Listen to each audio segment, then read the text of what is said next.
Hey, what's going on guys? Welcome back to another Overwatch video. Today's topic will be a bit of a meta discussion slash tips and tricks all for Hammond or Wrecking Ball. This video will be about Hammond and how his kit can cause some confusion in relation to how he fits into a team and what roles he can actually fill.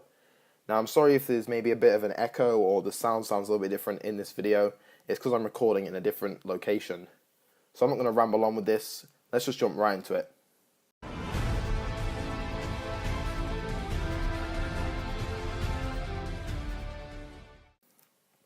So the first question we'll be answering is, what is Hammond? Most players will call him an off-tank due to his lack of barrier. In my Understanding the Tank Heroes video, I stated what makes a main tank and what makes an off-tank. I did say that the main tanks all have barriers, but I didn't say that they need a barrier to be considered a main tank. One thing that is common across all flex tanks is the synergy they have with a main tank. Excluding Hammond for a second, we all know the best tank duos, Zarya Rein, D.Va Winston and Orisa Hog. Now some of that is interchangeable of course. You can run a D.Va with any main tank, or you may want to run a Hog with the Rein instead of Zarya. You can always change those around. Now each of those tank combos I listed have abilities and playstyles which synergize very well with one another. Hammond can synergize well with D.Va and Zarya, as they can peel for him on his way in to disrupt the enemy team, which in turn allows him to last longer. So Hammond has great synergy with two off tanks.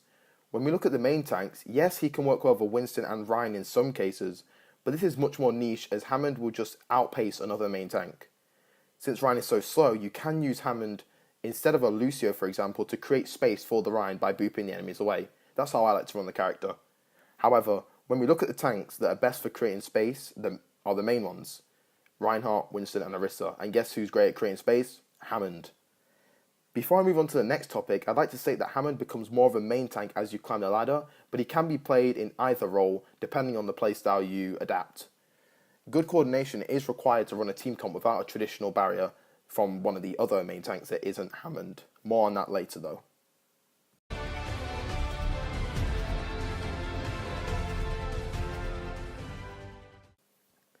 So now let's look at Hammond's kit and what in particular makes him effective. The grappling hook is kind of Hammond's thing, his gimmick. This makes it very easy for him to create space and burn cooldowns so that the rest of the team can move in. He's kind of like a punching bag. Or you can use it to boot enemies into the line of fire or on/off of the objective. Of course, the power driver is devastating too, as it offers huge bursts and a few seconds of AoE crowd control. Now the adaptive shield is very good for absorbing and draining enemy cooldowns, stuns and stuff, as damage dealt to the adaptive shield doesn't give the enemies ultimate charge, and that's the key thing. If you power drive into 4 enemies and use adaptive shield, you will have 1100 maximum health, 500 of which enemies can't gain ult from. Finally, his ultimate, Minefield. I think that Minefield is very underrated as it doesn't give instant benefits usually, but remember, Minefield lasts 15 seconds and that's just plain absurd. So what aspect of Hammond justifies picking him over literally any other tank?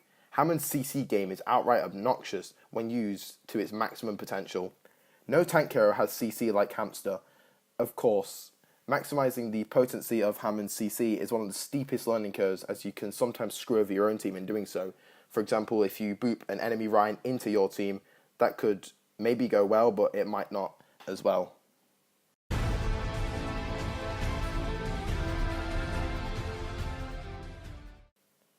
I was doing some pro gameplay analysis as research for this video, as myself being a platinum player can't provide the best possible guidance for this game, especially this topic that I'm finding awkward to explain.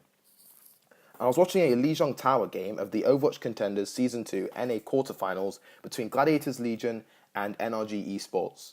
I'll have a link to the video in the description. It's about 32 minutes and they play Panker on the Hammond all the time. Originally they were running a Lucio, Zenyatta, Tracer, Doomfist and Sombra alongside the Hammond we already mentioned. This proved fairly successful for the Legion to begin with, but they needed to change some things up. Now I know that team comp may sound odd to some players, but I will explain how to build proper team comps in a future video, either the next one or the one after that. Back to what I saw though. This team comp was all about deleting the enemies as quickly as possible. Doomfist, Tracer and Sombra won't be useful behind a Rein barrier, so why would you even pick one? That's why they went for Hamster. The way that each hero involves himself is that Doomfist and Tracer can absolutely delete targets without them even knowing. The Zen can discord said targets to make this a little bit easier, and Hammond is a distraction/initiator. Sombra is self-sufficient like Tracer as well and doesn't need any powerful healers, which is why there's no traditional main healer like an Ana, Moira or Mercy for example. Lucio can also help Hammond, Doomfist and Zenyatta maneuver around when their mobility skills are down. Additionally, if Zen and Lucio stick together, they have very suitable peel for one another, granted the fight is won fast, which is the whole idea. Honestly, it'd be better for you guys to watch the first point of the Legion versus NRG VOD and take into account the breakdown of the team comp that I've just done, as well as your own analysis of the gameplay, because honestly it's a really interesting game to watch. But how does this all link back to Hammond though? I just broke down an entire team comp. Whilst it may have sounded weird, like I was just rambling on, the point was to explain how Hammond functions as a main tank, a hyper-aggressive initiator. The same can be said when he's playing the off-tank slot, however, as the team has a barrier to play around and Hammond can basically do whatever he wants. He's effectively an extra DPS at that point.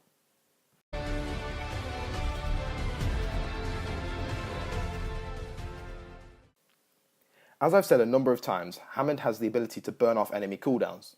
When I'm playing with another main tank, usually a Reinhardt, I like to run off solo from time to time to force the enemy team to peel back rather than engage. I do this by jumping in Ana, Widow, Mercy or Zen in their backline, which makes the rest of their team come at me. If I jump a Mercy and D.Va begins peeling for her, I've not only distracted two enemies with my one self, but I've also exhausted half of the Matrix and forced Mercy out of her safe position. Using this tactic, you can delay the enemies a few seconds and take a teamfight on your own terms, not the enemies. Now retreating should be fairly straightforward, but the way that I play Hammond, I have to retreat in specific circumstances. Mid-team fight, if my team don't require me, I'll usually back away for a second to find a grappling hook angle and see what kind of disruption I can cause, like getting back into the backline or maybe jumping the tanks, something like that. Of course, everyone already understands when to retreat as a team, so this tip is specifically guided towards Hammond. Hammond also has the ability to retreat for healing and get straight back into the fight within a few seconds, whereas a Reinhardt or a Monkey will have to commit to the fight for several seconds before they can get away.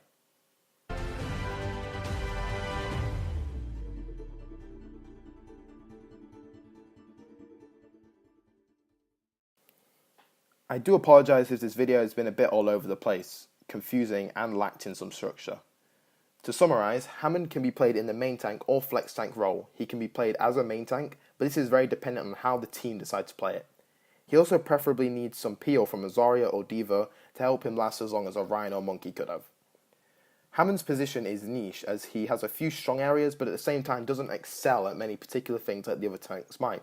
So justifying him over another tank can be difficult sometimes.